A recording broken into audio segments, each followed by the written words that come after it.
लक्ष्मी नारायण भगवान की जय। बोल एकादशी महात्म्य की, तुलसा सालिक राम भगवान की। और आज परम पवित्र रमा एकादशी। धर्मराज युधिष्ठिर कहते हैं कि भगवान कृपया करके कार्तिक मास के कृष्ण पक्ष की एकादशी की कथा सुनाइए। इस एकादशी का नाम क्या है?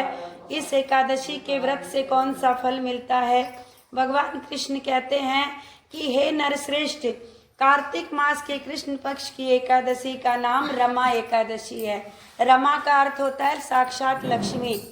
तो कहते हैं इस व्रत से समस्त पाप नष्ट हो जाते हैं। इस कथा का इस प्रकार से ये कथा है। अच्छा, रमा एकादशी इसका नाम इसलिए भी पड़ा कि इसे मतलब कृष्ण पक्ष में आपकी दिवाली आती है, लक्ष्मी जी का त्योहार, तो इसीलिए इस एकादशी का नाम रमा एकादशी। प्राचीन काल में मुकुंद चंद नाम के एक राजा राज्य करते थे और कहते हैं इंद्र, वरुण, कुबेर और लंकापति विभीषण जो थे वो इनके मित्र थे। ये सत्यवादी और विष्णु भक्त थे। कहते हैं इनके एक उत्तम चंद्रभागा नाम की कन्या उत्पन्न हुई और उस लड़की का विवाह राजा चंद्रसेन के पुत्र शोभान से हुआ। कहते हैं एक समय जबकि वो अपनी ससुराल में थी, एकादशी पड़ी। चंद्रभागा सोचने लगी कि अब एकादशी समीप आ गई है, परंतु मेरे पति बहुत कमजोर हैं, इसीलिए एकादशी का व्रत नहीं कर सकते हैं। तो मेरे पिताजी की आज्ञा कठिन है। क्या आज्ञा थी? कि हर कोई एकादशी करेगा, जो नहीं करेगा उसे दंड दिया जाएगा। हर हर महादेव। और कहते हैं आज की, और कहते हैं जब दशमी तिथि आई, दशमी को ही जो राजा थे वो ये ढिंडोरा पिटवा दिया करते थे कि ऐसा कोई मेरे राज्य में ना हो जो एकादशी को ना करे। और कहते हैं सुनकर शोभन अपनी पत्नी के समीप आया और उसने पूछा कि प्रिय, तुम मुझे कोई उपाय बताओ, क्योंकि यदि मैं व्रत करूंगा तो अवश्य ही मर जाऊंगा, इतना कमजोर हूँ, तो अब मैं क्या करूं? इस पर चंद्रभागा बोली कि प्राणनाथ, मेरे पिता के राज्य में एकादशी के दिन कोई भी भोजन नहीं करता है, ये सख्त नियम है। और यहाँ तक कि हाथी, घोड़ा, ऊंट और कहते हैं जीव जंतु जितने हैं सब अन्न कोई नहीं खाता इस दिन। और कहते हैं तृण, अन्न, जल आदि भी ग्रहण नहीं करते हैं, इतना कठोर नियम था, निर्जला एकादशी। और कहते हैं फिर तो आप तो मनुष्य हैं, मनुष्य कैसे भोजन कर सकते हैं? फिर यहाँ कहते हैं कि यदि आप भोजन करना ही चाहते हैं तो आप मेरे पिता के राज्य से कहीं दूर चले जाइए। और कहते हैं क्योंकि यदि आप इस स्थान पे रहेंगे तो आपको व्रत अवश्य करना पड़ेगा। इस पर शोभन बोला कि प्रिय, तुम बिल्कुल सही कह रही हो, तुम्हारा कहना उत्तम है, अब मैं यही करूँगा, भाग्य में जो लिखा होगा वो देखा जाएगा। ऐसा विचार करके उसने एकादशी का व्रत किया। माना नहीं, वो बोला चलो अब जो होगा देखा जाएगा। एकादशी का व्रत किया और जब सूर्य भगवान अस्त हो गए, जागरण की रात्रि आई, तो शोभान को बड़ी दुख देने वाली रात्रि थी वो। और कहते हैं दूसरे दिन प्रातः काल पूरी रात्रि जागरण में बैठा रहा, पर बहुत कष्ट, बहुत पीड़ा थी उसको। उस पीड़ा को तो सहता सहता जैसे ही कहते हैं जैसे ही सुबह हुआ, दूसरा दिन लगा, शोभान इस संसार से चल बसा। बोल कार्तिक महात्म्य की, एकादशी महात्म्य की। और राजा ने उसके मृतक शरीर का दहन किया। और कहते हैं चंद्रभागा अपने पति की आज्ञा अनुसार अग्नि में दहन नहीं हुई। पति ने पहले ही बोल दिया था कि यदि मेरी मृत्यु हो जाती है तो तुम अग्नि में प्रवेश नहीं करोगे, परंतु पिता के घर रहना उत्तम नहीं समझा, परंतु पिता के घर रहना उत्तम नहीं समझा।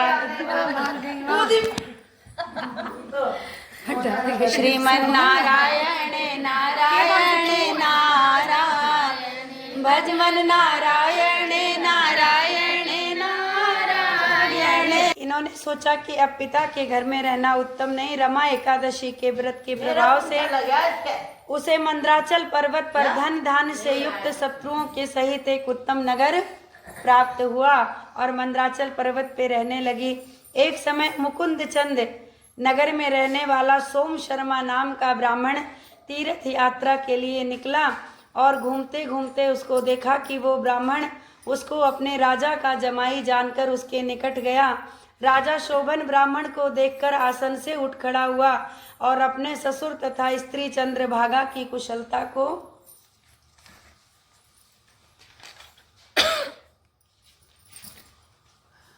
पूछने लगा।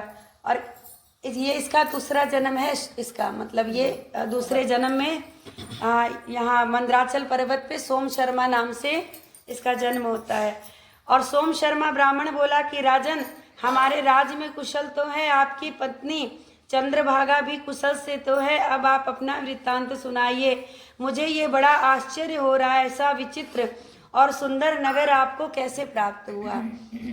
शोभान बोला कि हे ब्राह्मण, ये सब कार्तिक मास के कृष्ण पक्ष की रमा एकादशी का फल है, क्योंकि इसी एकादशी को करके उसकी मृत्यु हुई थी। और कहते हैं, और इसी एकादशी के प्रभाव से मुझे ये सुंदर नगर प्राप्त हुआ, परंतु ये आध्रुव है। आध्रुव का अर्थार्थ होता है कि जिसपे हाँ कभी मतलब कोई, इस प्रकार ब्राह्मण बोला कि राजन, ये अध्रुव क्यों है और ध्रुव किस प्रकार से हो सकता है, सो आप मुझे बताइए, मैं आपके कहे अनुसार ही वो काम करूँगा। किंचित मात्र भी झूठ ना समझे। शोभान बोला कि ब्राह्मण, मैंने श्रद्धा पूर्वक व्रत किया था, इसके प्रभाव से मुझे ये नगर प्राप्त हुआ है। इस वृत्तांत को राजा मुकुंद चंद की पुत्री चंद्रभागा से कहोगे तो वो इसे ध्रुव बना सकती है। जब उसे बता दोगे तो वो इसे ध्रुव बना सकती है। ब्राह्मण ने वहां आकर चंद्रभागा से समस्त वृत्तांत सुनाया और राजकन्या चंद्रभागा बोली कि ब्राह्मण, आप मुझे उस नगर में ले चलिए, मैं अपने पति के दर्शन करना चाहती हूँ। मैं अपने इस व्रत के प्रभाव से उस नगर को ध्रुव बना दूंगी।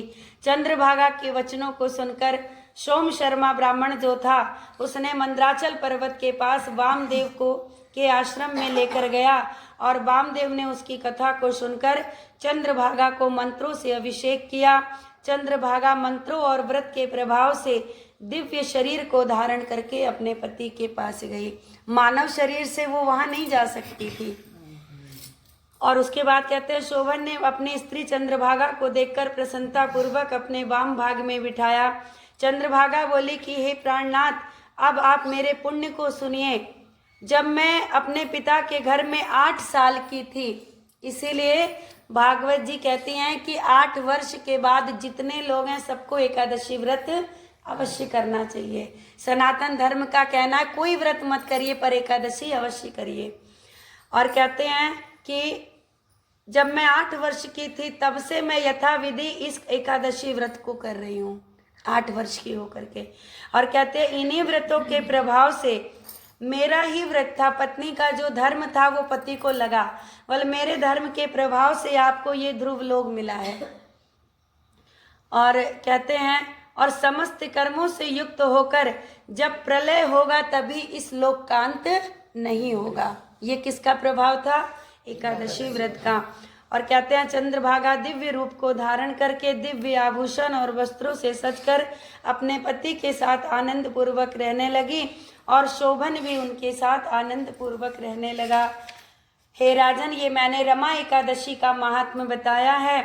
जो भी स्त्री या पुरुष इस रमा एकादशी के व्रत को करते हैं उन्हें ब्रह्म हत्या जैसे बड़े बड़े पाप भी छू नहीं पाते हैं। जो मनुष्य रमा एकादशी के इस महात्म्य को सुनते हैं वो अंत में निश्चित विष्णु लोक को जाते हैं। बोल रमा एकादशी महात्म्य, तुलसा शालिक राम भगवान की बोल।